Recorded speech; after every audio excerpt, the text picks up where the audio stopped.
My name's Lee Woodruff, 45 now, currently based in Thailand. Well, these are just some of the video clips and footage going back from probably from the age of 30 onwards, 35 onwards, from the age since I retired from boxing basically. So as you can see, I've always been keeping myself fit and still like to try and be quite competitive in sparring, to sort of test myself, see where I'm at. But as I am aging, I am noticing I'm getting more and more injuries and niggles and tears, and things are definitely getting a lot harder. Even to the point of feeling the shots and absorbing the punishment. I definitely can't absorb as much as I used to be able to. So basically, I've trained all around the country as a professional and as just for doing for fun as well. Pretty much every town in England, or every town in the UK, Manchester, Liverpool, Blackburn, Preston, Blackpool. Been around them all. Learned a lot of my experience probably from travelling out around town, different towns, different gyms, and gaining the experience that way. I only had a short amateur career, but like I say, a lot of it was definitely learned through going down to these gyms, 4 or 5 times a week, sparring every day. A lot of these spars were like real fights. So it's a great experience. But then obviously my boxing career ended, and I've always, just kept fit. I've always kept fit, and for a lot of my career, after my career, I wanted to try and set myself goals and different achievements. So I used to try and think to myself, right, well, let's try and get as fit as I can and see if I can keep up with the younger lads in gym, 20, 25, 30, and see if I can still be sort of king at gym, for what it was worth. And I did that for quite a lot of years and sort of sparred every up and coming lad going really. But then I got to 40, 41, 42 and things definitely started sliding a bit, injuries occurring, and the speed and the timing just wasn't there as it was, up to about 37. So I definitely started slowing down. So I still spar now, still move around, like having a bit of a move around with lads, but I've got to really try and focus on my health and not really my health, but more my injuries. I can't afford to get injured. It knocks me out of training, it knocks me out of work. So I'm having to train a lot smarter and a lot more sensible. So I think it's got to be a little bit more toned down a level or two. Try not to be too competitive now.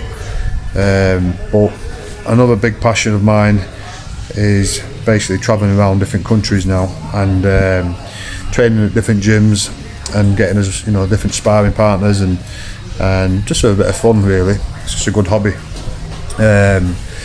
I sort of stopped drinking and going on lads' holidays and any sort of party holidays, so I needed something to keep me entertained. So instead of going on these sort of drinking holidays, I decided to go on holidays where I could go and meet other people and do a bit of training and train at different gyms and different clubs and different sparring.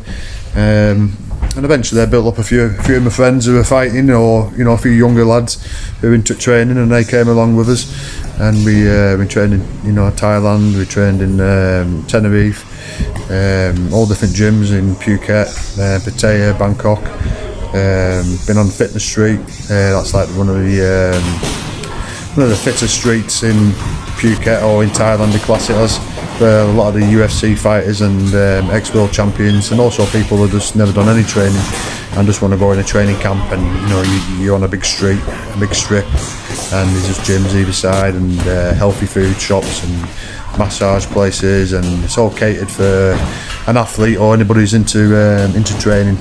So that's where I was there last month. Not last month, sorry. I was last time I was in Thailand for a month. About 4 months ago. So I'm back in Thailand now, but I'm not in Phuket. I'm in Pattaya. So I signed up to like a 6-month training program, learning a bit of Muay Thai. Never used my legs before, so it's just something different, something new. As I get a little bit better, I'll start progressing it onto pads and then maybe into a bit of sparring.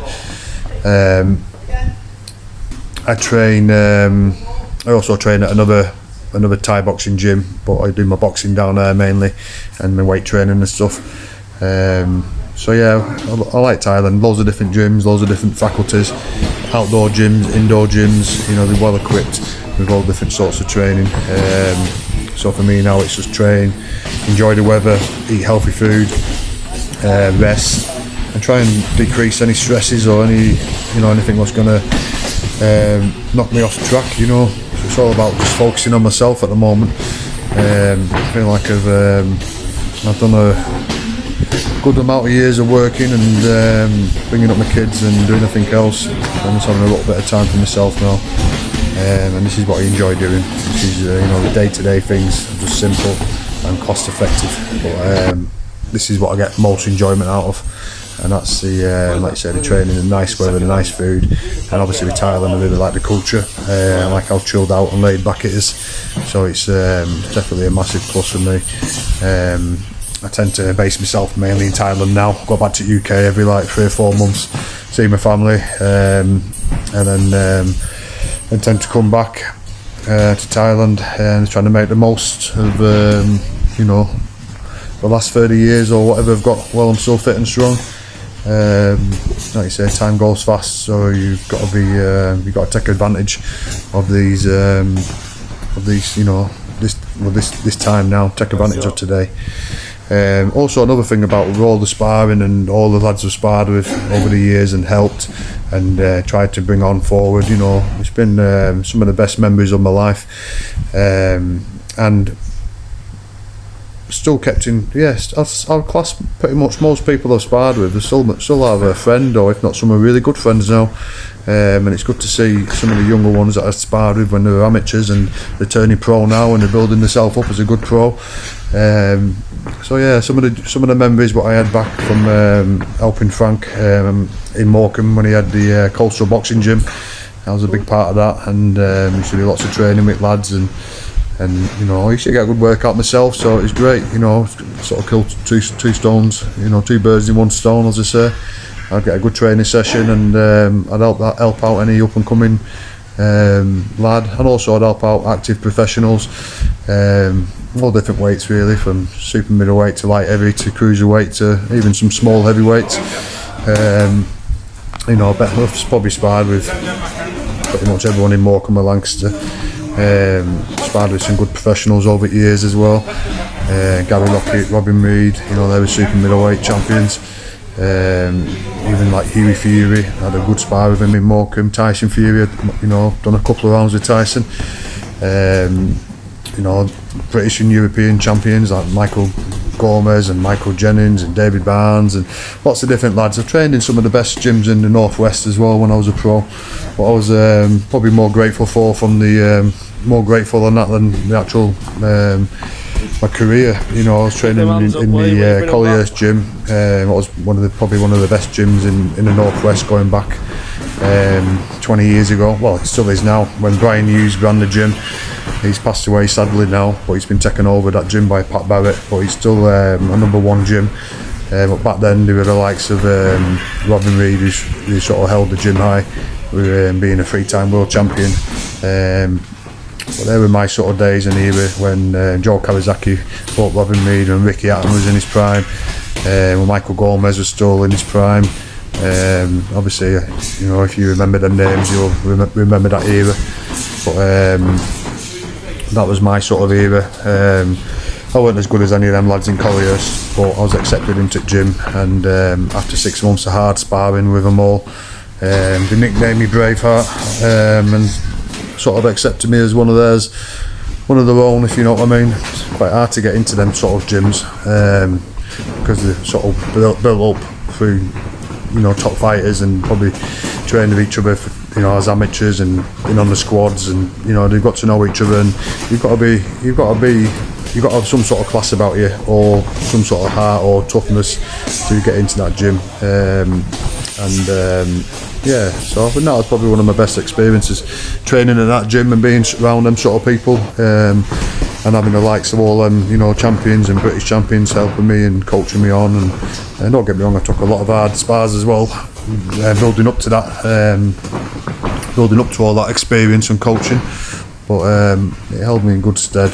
But there's many things, now I'm older, I look back and obviously I'll do things a little bit different. You know, some of the spars I had were more like fights, you know, and it could have done me a lot of damage, especially with the level I was at. But I managed to hold my own and do okay, you know. But obviously if I could turn back time, or if I was telling my lad, I would probably just slow down a little bit and build him up correctly with the right sort of sparring and sort of and also the right sort of opponents when you're boxing, you know, it's crucial. I jumped in pretty deep at the professional level and boxed some top guys, you know, boxing some big shows, Wembley Arena, boxed on David Haig's undercard when he fought against Carl Thompson. I boxed on this Royal Hotel in London against a former world champion called Eric Tamar. I beat ABA champions, you know. I've had a good mix of high level fights and been involved in pretty tough fights all the way through my career. Something what shouldn't have really happened to me, but I don't regret it now. I look back and I think, well, I've had 10 hard fights, and I've been in with some of the best guys, and I've done okay. Won some, lost some, drawn some, and had that experience. So I'm grateful for that, really. You've got to be exceptional in boxing to make a lot of money out of it, like massive money. Otherwise you've just got a short career. You've got 10 years really to try and make the most out of it, and if you don't, then you'll either end up working at doors or you'll end up being a boxing coach, which is fine, there's nothing wrong with that. But you know, if I could turn back time, I would do what I actually did, and that would be to always make sure you've got something to fall back onto, make sure you've got a career, you know, if you're a qualified electrician or plumber or plasterer, make sure you've got something to fall back onto if boxing doesn't work out, because it's a hard road, you know what I mean, and there's thousands of tough lads, very few exceptionally good fighters, and even the guys who have fought the British and European champions, they haven't made any proper money out of it to support themselves for when they retire. But yeah, you know, it's been fantastic. I've met multiple world champions, dinner shows, you know, days out, nights out,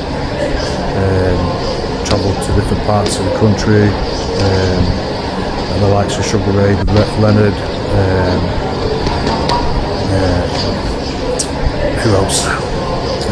Nigel Benn's son, Chris Eubanks Junior, obviously Tyson Fury, with him being a local lad. You know, I had the pleasure of doing a couple of runs and a bit of training with him, training sessions and out promenade, and he's been in my tattoo shop. I've had George Lockhart, his trainer, who's become a friend of mine, who I've tattooed and helped me with my nutrition coaching. I've had Joseph Parker in my tattoo shop as well, and had a good crack with him for 3 or 4 hours. So it's led to a lot of things. Where even now at 45, I'm still training and doing what I love and what I enjoy, and then obviously built up different friends or different people who I know as I've got older. You know, so yeah, it definitely leads on to other things. You get yourself disciplined, you get yourself focused. You're keeping out of trouble. You know, boxing's a massive savoury for a lot of kids and a lot of people. Definitely helped me at a younger age, give me that you know, that goal, that balance. You know, it made me look up to people who I wanted to be like. And then if you look up to people, you know, especially in the boxing game, you normally find that they're the guys who are doing everything right in life. You know, they're not drinking, they're not smoking, they're not taking drugs. You know, they're not going out partying. You know, they're eating well, they're training. And if you want to follow their footsteps, they're the sort of people, you know, you want to be following, because of the right crowd, the right people. You know, the winners, and they succeed in life. So they're the people you want to be following, definitely. And they're the people I wanted to be like. So I did follow them, and I turned out well, you know. Got my own business now, had a couple of businesses. You know, I've worked hard, trained hard all my life, and now I'm sitting back and enjoying myself in Thailand, doing what I enjoy most, and that's training and enjoying the sun and the nice weather. Got myself a nice Thai girlfriend who looks after me properly and treats me well. Couldn't ask for any more, really. you know, the times I worked hard when I was younger has sort of give me that sort of lifestyle now. So I always say try and retire as soon as you can, and don't be a slave to the government. You know, as little time as possible in your life. You know, you don't want to be working all your life 9 to 5, doing the same thing day in day out. You know, unfortunately, what we learn in schools and what we get taught is not the correct things to learn as a child, because it's all sort of semi-programmed, or trying to be programmed into the way of working, buying a house, and being stuck in that bubble, that trap of actually working to pay for the things that you know, pay for a very short life, because most of that life you're working, and the other section of that life is stress and anxiety, worried about money in your house. You only have a very short period of your life that you actually have time to do things for yourself. So I always say a wealthy man is a man with a lot of time to himself. You know, I worked hard when I was younger to buy myself time. Now I'm older, and you don't want to be retiring at 65, 60, because you'd be lucky if you've got 10 years left of good health, and that's if you make it that long. So retire if you can at 40, 45. Enjoy your prime, you know, some of your prime years where you're healthy and fit, and try and maintain them. You know, maintain that health as long as you can. You know, some of the key factors in life of growing up, you know, is eating healthy when you're younger, looking after your body. You know, don't smoke, don't take drugs. You know, do strength training, cardio exercise. You know, keep your body in strong order. Try and limit your stress. You know, try and get good sleep, 7 to 9 hours a night. Try and meditation, stretching. You know, all these things you need to be doing. Just put yourself in good stead from a young age to an old age. I always say what you do when you're young is going to hold you in good stead for when you're older. You don't look after yourself when you're young, you know, you're going to have a bad second half of your life.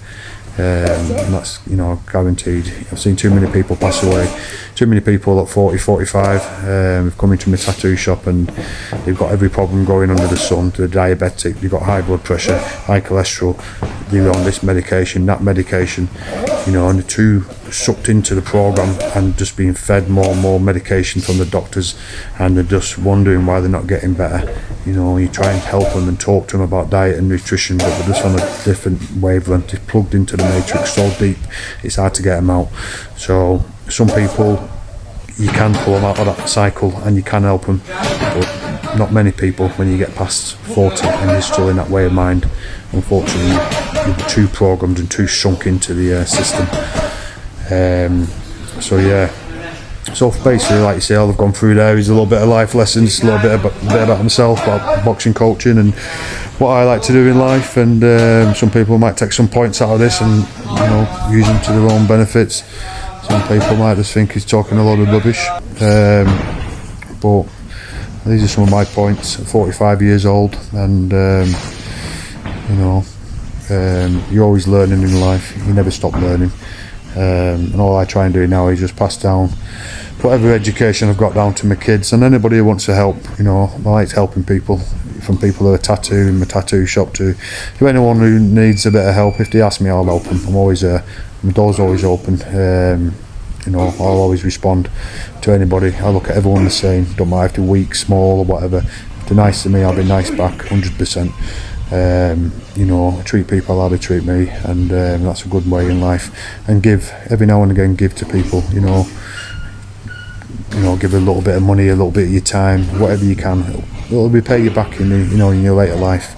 Forget and forgive as well. Try not to hold on to too many bad memories or stew on things what have bothered you from a young kid, or you resent this person or you hate that person.